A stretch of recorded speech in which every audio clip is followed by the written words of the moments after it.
سماجی فاصلے، ماسک کو نظر انداز کرنے اور SOPs کی خلاف ورزیوں کے باعث پاکستان میں کرونا وائرس کی چوتھی لہر زور پکڑنے لگی۔ ملک کرونا مریضوں کے حوالے سے مرتب کی گئی فہرست میں پھر 31ویں نمبر پر پہنچ گیا۔ National command and operation centre کے اعداد و شمار کے مطابق پاکستان میں گزشتہ 24 گھنٹوں کے دوران کرونا وائرس کے مزید 3747 کیسز سامنے آئے ہیں۔ مزید 61 افراد اس موذی وبا کے سامنے زندگی کی بازی ہار گئے۔ اس کے مزید 2940 مریض شفا یاب ہو گئے، جبکہ مثبت کیسز کی شرح 6.4% ہو گئی۔ پاکستان بھر میں کرونا وائرس کے اب تک 26,175 مریض انتقال کر چکے ہیں، جبکہ اس موذی وائرس کے کل مریضوں کی تعداد 11,79,305 ہو چکی ہے۔ ملک بھر میں اسپتالوں، قرنطینہ سینٹرز، وینٹیلیٹرز اور گھروں میں کرونا وائرس کے 92,249 مریض زیر علاج ہیں، جن میں سے 5,506 مریضوں کی حالت تشویشناک ہے، جبکہ 10,60,881 مریض اب تک اس بیماری سے شفا یاب ہو چکے ہیں۔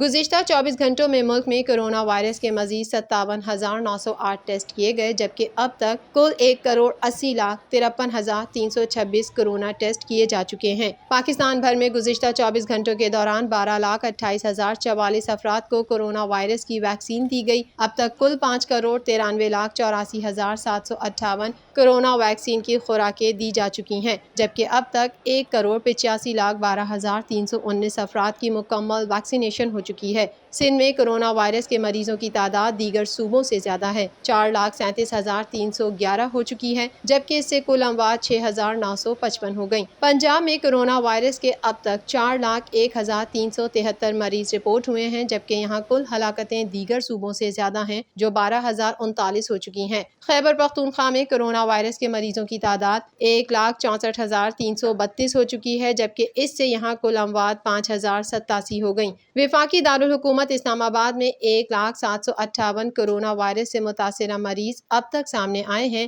جبکہ اب تک یہاں کل 873 افراد اس وبا سے جان کی بازی ہار چکے ہیں۔ آزاد جموں کشمیر میں کرونا وائرس کے اب تک 32,718 مریض رپورٹ ہوئے، جبکہ اس کے باعث اب تک یہاں کل 706 مریض وفات پا چکے ہیں۔ کرونا وائرس کے بلوچستان میں 32,374 مریض اب تک رپورٹ ہوئے ہیں، جہاں 340 افراد اس مرض سے انتقال کر چکے ہیں۔ گلگت بلتستان میں 10,039 کرونا وائرس کے مریض سامنے آئے ہیں، جبکہ اس سے اب تک 175 افراد جاں بحق ہوئے ہیں۔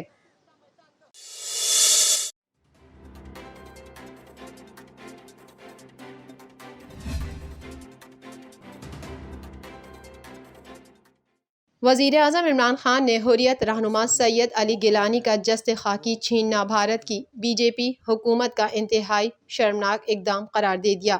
وزیر اعظم عمران خان نے اپنے ٹویٹر پیغام میں کہا کہ حریت رہنما کے خاندان کے خلاف مقدمات کا اندراج نازیزم سے متاثر RSS کی BJP حکومت کی شرمناک مثال ہے۔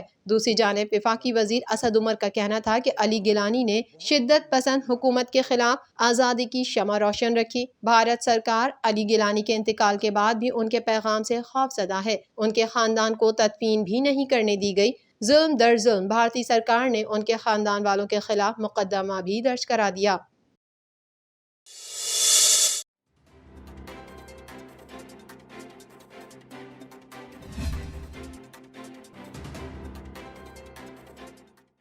DGISI لیفٹیننٹ جنرل فیض حمید نے کابل میں طالبان قیادت سے ملاقات کی ہے، جس کے دوران جامع حکمت کی تشکیل، بارڈر صورتحال سمیت سیکیورٹی معاملات پر تبادلہ خیال کیا گیا۔ افغان میڈیا کے مطابق DGISI نے گزشتہ رات گلبدین حکمت یار سے بھی ملاقات کی۔ پاکستان کی انٹر سروسز انٹیلیجنس کے ڈائریکٹر جنرل لیفٹیننٹ جنرل فیض حمید گزشتہ روز افغانستان کے دارالحکومت کابل پہنچے تھے۔ ان کے ساتھ ایک اعلیٰ سطح کا وفد بھی کابل گیا ہے۔ اس موقع پر صحافی نے سوال پوچھا کہ آپ کو کیا لگتا ہے افغانستان میں اب کیا ہوگا؟ اس پر جواب دیتے ہوئے لیفٹیننٹ جنرل فیض حمید کا کہنا تھا کہ فکر نہ کریں، سب اچھا ہوگا۔ کابل میں پاکستانی سفیر کا کہنا تھا کہ ہم افغانستان میں امن و استحکام کے لیے کام کر رہے ہیں۔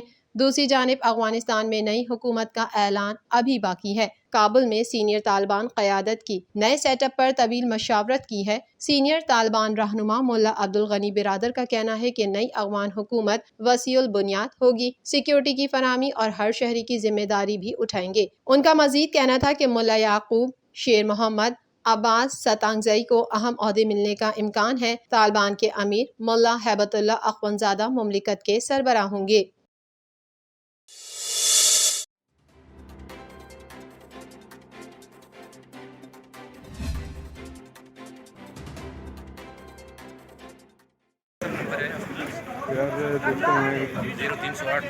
محکمہ انسداد دہشت گردی بلوچستان کے ترجمان کا کہنا ہے کہ کوئٹہ میں خودکش دھماکہ مستونگ روڈ پر Sohna Khan F C check post پر ہوا۔ ترجمان سی ٹی ڈی کے مطابق ایف سی کی چیک پوسٹ پر کیے گئے اس خودکش دھماکے میں 3 سیکیورٹی اہلکار شہید اور 20 سے زائد زخمی ہوئے۔ محکمہ انسداد دہشت گردی کے ترجمان کا یہ بھی کہنا ہے کہ سی ٹی ڈی کی ٹیم موقع پر موجود ہے، واقعے کی تحقیقات شروع کر دی گئی ہیں۔ واضح رہے کہ کوئٹہ میں ہوئے خودکش حملے کے تمام زخمیوں کو شیخ زید اسپتال منتقل کیا گیا۔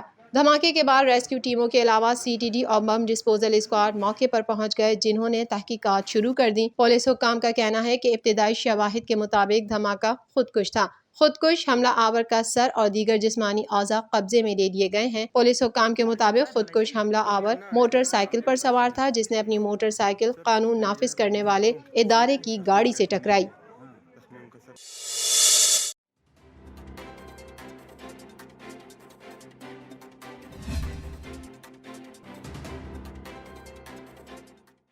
وفاقی وزیر داخلہ شیخ رشید کا کہنا ہے کہ دنیا کی سیاست ہل کر رہ گئی ہے۔ کسی کو امید نہیں تھی کہ طالبان افغانستان پر اتنی جلدی قبضہ کر لیں گے۔ طورخم ٹرمینل میں میڈیا سے بات کرتے ہوئے وفاقی وزیر داخلہ شیخ رشید کا کہنا تھا کہ اس خطے میں تبدیلی آنے والی ہے، یہ خطہ اہم ہونے والا ہے اور ہو سکتا ہے کہ ایک نیا بلاک بھی بن جائے۔ ہندوستان کو بڑی شکست ہوئی ہے، ہم اس خطے میں اہم کردار ادا کریں گے۔ افغانستان کا استحکام ہمارا استحکام ہے اور اس کی ترقی ہماری ترقی ہے۔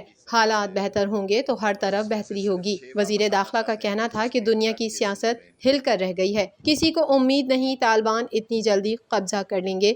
دنیا افغانستان کے مسئلے کو سمجھے، بھارت کس منہ سے پروپیگنڈا کر رہا ہے۔ D G I S I کے افغان دورے پر بھارتی میڈیا واویلا کر رہا ہے۔ کیا امریکہ، برطانیہ اور دیگر ممالک کے لوگ افغانستان نہیں گئے جو عالمی حالات کے تناظر میں ہم پر دباؤ ڈالنا چاہتے ہیں؟ ہم جلد اس سے نکل آئیں گے۔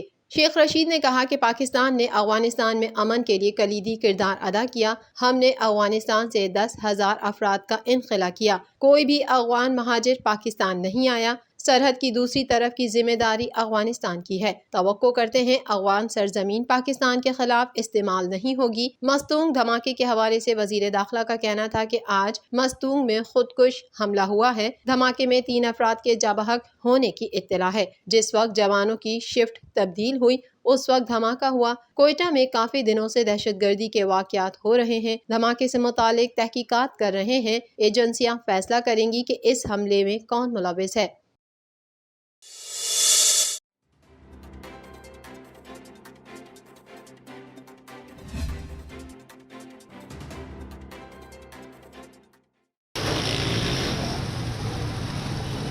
کراچی چیمبر نے چھوٹے تاجروں کی جانب سے اپنے مطالبات کے لیے بھوک ہڑتال کیے جانے پر تشویش کا اظہار کرتے ہوئے حکومت سندھ سے پیر تا ہفتہ کاروبار جاری رکھنے اور کاروباری اوقات کو رات 10 بجے تک توسیع دینے کی اپیل کر دی۔ بزنس مین گروپ کے چیئرمین زبیر موتی والا نے کہا کہ سندھ حکومت پریشان حال دکانداروں، ریسٹورنٹ اور شادی ہال مالکان کی حالت زار پر رحم کھائے۔ انہوں نے کہا کہ تاجروں کا جائزہ مطالبات منظور کرانے کے لیے سڑکوں پر بھوک ہڑتال کرنا قابل تشویش ہے۔ وزیر اعلیٰ سندھ، وزیر بلدیات، وزیر اطلاعات، وزیر صنعت سندھ معاملے کی سنگینی کو مد نظر رکھتے ہوئے فوری مداخلت کریں اور کراچی میں کاروباری سرگرمیوں پر عائد پابندیوں میں نرمی کے احکامات جاری کریں۔ انہوں نے کہا کہ اگر موجودہ پابندیاں برقرار رہیں تو متعدد کاروبار ہمیشہ کے لیے صفحہ ہستی سے مٹ جائیں گے۔ لاکھوں افراد وبا سے ہلاک ہونے کے بجائے غربت، بھوک، بے روزگاری اور ذہنی دباؤ سے از خود مر جائیں گے۔ ملک کے دیگر صوبوں سندھ میں کراچی اور حیدرآباد کے علاوہ کاروبار رات 10 بجے تک پورا ہفتہ کھلا رکھنے کی اجازت ہے۔ کراچی چیمبر آف کامرس کے صدر شارق وہرا نے کہا کہ حکومت کے اس امتیازی سلوک سے کراچی اور حیدرآباد میں احساس محرومی بڑھتا جا رہا ہے۔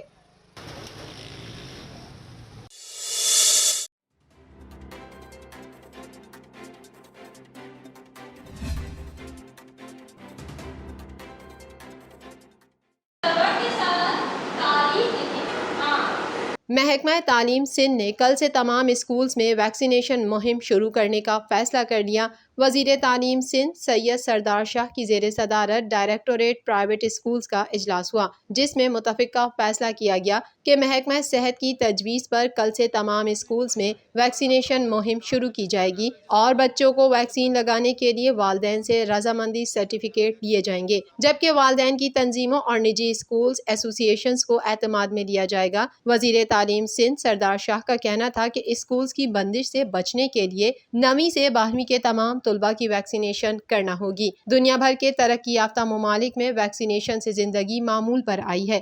وزیر تعلیم کا کہنا تھا کہ نجی اسکولز کو سندھ حکومت کی مقرر کردہ تنخواہ اساتذہ کو دینا ہوگی۔ اسکولز کو لیٹ فیس پر بچوں کو اسکول سے نکالنے نہیں دوں گا۔ تمام نجی اسکولز والوں کو قانون کے مطابق 10% بچوں کو مفت تعلیم دینا ہوگی۔ تعلیمی اداروں میں سندھی لازمی ہے، جس پر عمل درآمد یقینی بنانا ہوگا۔ نجی اسکولز کے اساتذہ کی سندھی پڑھانے کی ٹریننگ لینگویج اتھارٹی کرے گی۔ ہم چاہتے ہیں سندھی زبان سے ہم آہنگی پیدا کریں۔ اجلاس میں فیصلہ ہوا کہ نجی اسکولز کی رجسٹریشن کا ازسر نو جائزہ لیا جائے گا۔ نجی اسکولز کی تعداد اور ان میں سہولیات بھی دیکھی جائیں گی۔ تمام نجی اسکولز کا ڈیٹا بیس مکمل کر کے میکینزم بنایا جائے گا۔ اسکولز میں انسپیکشن کے لیے ٹیمیں تشکیل دی جائیں گی۔ نجی اسکولز میں اساتذہ کی تنخواہیں بھی معلوم کی جائیں گی۔